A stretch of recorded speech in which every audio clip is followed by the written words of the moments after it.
Charge distribution, देखिए charge का distribution generally तीन तरह से होता है, ठीक है। एक लीनियर चार्ज डिस्ट्रीब्यूशन, ठीक है। जैसे मेरे पास क्या है, एक कोई रॉड है या फिर कोई वायर है, ठीक, वायर है, इस पर जो टोटल चार्ज क्यू है और इसकी लेंथ एल है। तो इस केस में क्या निकालेंगे हम, लीनियर चार्ज डेंसिटी। ये क्या होगा, lambda is equal to charge per unit length यानी क्यू बाई एल हो जाएगा। इसको बोलते हैं कि लीनियर चार्ज डिस्ट्रीब्यूशन, और निकालते हैं क्या, linear charge density, charge per unit length निकालते हैं। दूसरा होता है क्या, सरफेस चार्ज डिस्ट्रीब्यूशन, ठीक है। जैसे मान लीजिए कोई मेरे पास कोई सीट है, ठीक है, इस पर चार्ज टोटल क्यू है और इसकी सरफेस एरिया ए है।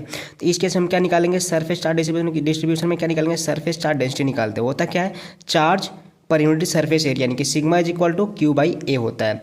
थर्ड होता है हमारा वॉल्यूम चार्ज डिस्ट्रीब्यूशन, ठीक है।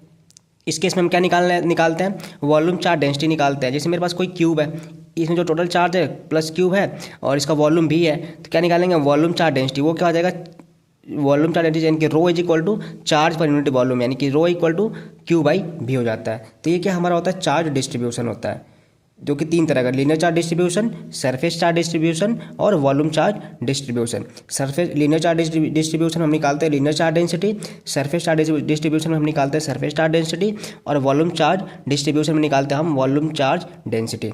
Thanks for watching, like share and subscribe my YouTube channel knowledge brain.